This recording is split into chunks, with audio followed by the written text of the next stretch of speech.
दोस्तों, हर study IQG के channel में आपका बहुत बहुत स्वागत है। आइए दोस्तों, चलते हैं अपने नए करंट्स अफेयर के साथ। आज का हमारा फर्स्ट क्वेश्चन है, भारत के G20 में नए मुख्य समन्वयक कौन बने हैं? उनका नाम है हर्षवर्धन श्रृंगला। इंपॉर्टेंट पॉइंट्स, हर्षवर्धन श्रृंगला भारत के G20 में नए मुख्य समन्वयक बने हैं।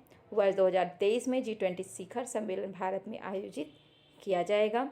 यह शिखर सम्मेलन भारत में अब तक का सबसे बड़ा बहुपक्षीय आयोजन होगा। आइए G20 के बारे में कुछ बताते हैं, उनकी जानकारियाँ रखते हैं, आपको बताते हैं। G20 जो है उसका जो फुल फॉर्म है group of 20।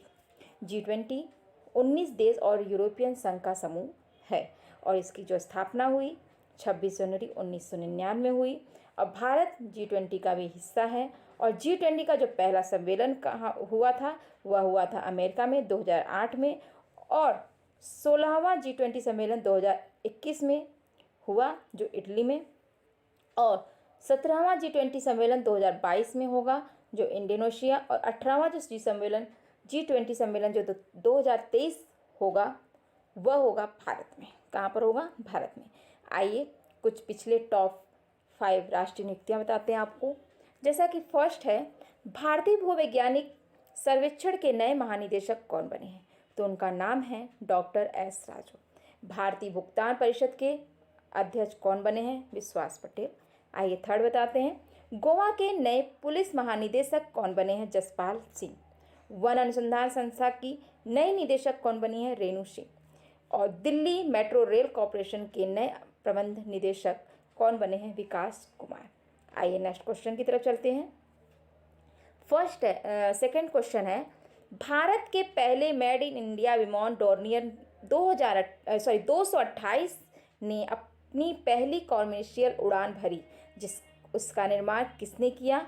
Hindustan aeronautics limited. आइए कुछ और पॉइंट्स बताते हैं इससे जुड़े। भारतीय रेलवे द्वारा देश का पहला केबल रेल ब्रिज कहाँ बनाया जाएगा? वह बनाया जाएगा जम्मू कश्मीर में। भारत की पहली 100% प्लास्टिक वेस्ट न्यूट्रल करने वाली कंपनी कौन बनी है? तो उनका नाम है डाबर इंडिया लिमिटेड।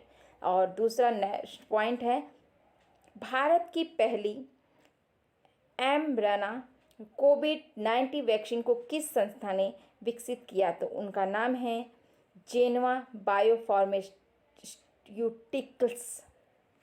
भारत का पहला बायोमास आधारित हाइड्रोजन संयंत्र कहाँ स्थापित किया जाएगा? खंडवा में। आइए नेक्स्ट क्वेश्चन की तरफ चलते हैं। एयरपोर्ट्स काउंसिल इंटरनेशनल द्वारा जारी रिपोर्ट के अनुसार 2021 वर्ष में दुनिया का सबसे व्यस्त हवाई अड्डा कौन सा रहा है? तो उनका नाम है हार्ट्सफील्ड जैक्सन अटलांटा अंतर्राष्ट्रीय हवाई अड्डा। इसके बारे में कुछ इंपॉर्टेंट पॉइंट बताते हैं आपको। एयरपोर्ट्स काउंसिल इंटरनेशनल द्वारा जारी रिपोर्ट के अनुसार वर्ष 2021 में जॉर्जिया का हार्ट्सफील्ड जैक्सन अटलांटा अंतर्राष्ट्रीय हवाई अड्डा सबसे व्यस्त हवाई अड्डा रहा।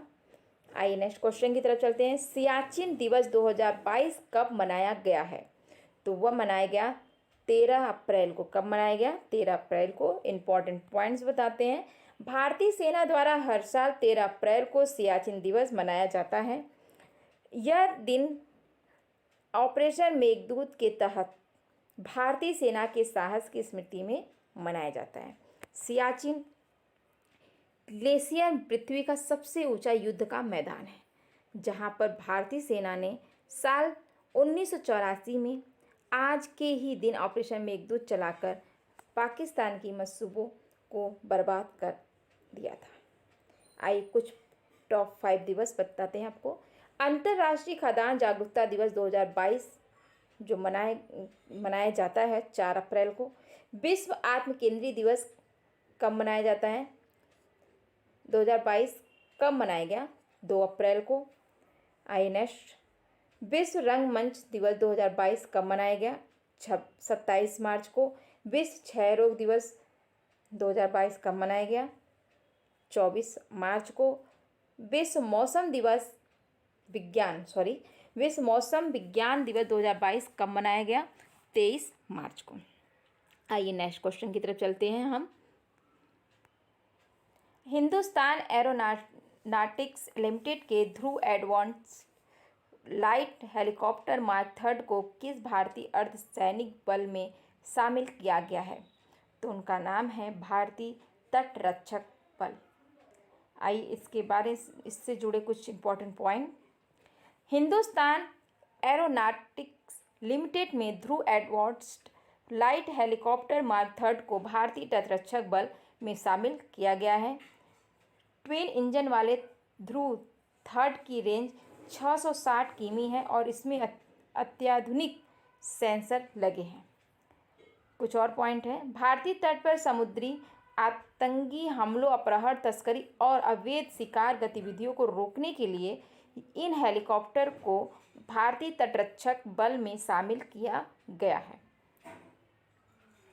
आइए कुछ इसके बारे में बताते हैं। जैसे कि भारतीय तटरक्षक बल की स्थापना 18 अगस्त 1978 को हुआ और भारतीय तटरक्षक बल दिवस जो बनाया जाता है वह 1 फरवरी को। मुख्यालय नई दिल्ली, महानिदेशक जो हैं V.S. पठानिया। आइए नेक्स्ट क्वेश्चन की तरफ चलते हैं। राष्ट्रमंडल खेल 2026 कहाँ आयोजित किया जाएगा? तो वह है Victoria. Next question. EY entrepreneur of the year 2021 का पुरस्कार किसने जीता है? तो उनका नाम है फाल्गुनी नायर। Important point. सौंदर्य प्रसाधन की ऑनलाइन बिक्री करने वाली कंपनी नायका की संस्थापक और CEO फाल्गुनी नायर को वर्ष 2021 के लिए EY entrepreneur of the year 2021 के लिए चुना गया है। आइए कुछ टॉप 5 पुरस्कार के बारे में बता देते हैं। जैसे कि फर्स्ट है, पाकिस्तान ने किस व्यक्ति को अपने दूसरे सर्वोच्च नागरिक पुरस्कार हिलाल पाकिस्तान से सम्मानित किया गया है? बिल गेट्स को सम्मानित किया गया। किस भारतीय महारत्न कंपनी को भारत की सबसे भरोसेमंद सार्वजनिक क्षेत्र की कंपनी का पुरस्कार प्रदान किया है? उनका नाम है कोल इंडिया लिमिटेड। आइए नेक्स्ट क्वेश्चन की तरफ। सार्वजनिक क्षेत्र की संस्थाओं की श्रेणी में वर्ष 2020-21 के लिए वित्तीय रिपोर्टिंग में उत्कृष्टता के लिए पुरस्कार किसे सम्मानित किया गया? रेलटेल। किस भारतीय खिलाड़ी को परम विष्टि सेवा मंडल और पद्मश्री सम्मान से सम्मानित किया गया? उनका नाम है नीरज चोपड़ा को। आइए नेक्स्ट क्वेश्चन की तरफ चलते हैं। संयुक्त राष्ट्र खाद्य और कृषि संगठन और आर्बर डे फाउंडेशन ने शहरी हरियाली को बनाए रखने के लिए भारत के किस शहर को tree city of the world 2021 के रूप में चुना गया? तो वह है मुंबई। इससे पहले हैदराबाद था। आइए कुछ और इससे जुड़े इंपॉर्टेंट पॉइंट्स बताते हैं आपको। संयुक्त राष्ट्र खाद्य और कृषि संगठन और आर्बर डे फाउंडेशन ने शहरी हरियाली को बनाए रखने के लिए भारत के मुंबई शहर को tree city of the world 2021 के लिए 21 में चुना है और मुंबई अब तक दूसरा भारतीय शहर है जिसे tree city of the world का खिताब मिला है। पहला शहर हैदराबाद था जिसने लगातार 2 साल खिताब जीता है। Tree city of the world कार्यक्रम के तहत विश्व के उन शहरों को चुना जाता है जो अर्बन फॉरेस्टन मतलब शहरी वन और हरी पर्यावरण को बढ़ावा देते हैं। आइए नेक्स्ट क्वेश्चन की तरफ। वर्ष 2023 में कला और संस्कृति के लिए राष्ट्रीय डेल्फिक खेलों की मेजबानी कौन सा देश करेगा? तो वह है भारत। कुछ इससे जुड़े इंपॉर्टेंट पॉइंट।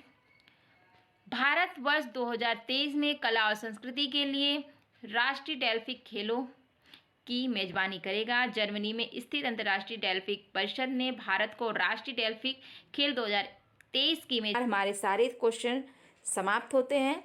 दोस्तों हमारे चैनल को लाइक, सब्सक्राइब और शेयर जरूर करिएगा और इसी प्रकार हम रोज़ की तरह हमेशा आपके लिए नए नए क्वेश्चन करंट अफेयर लेकर आएंगे।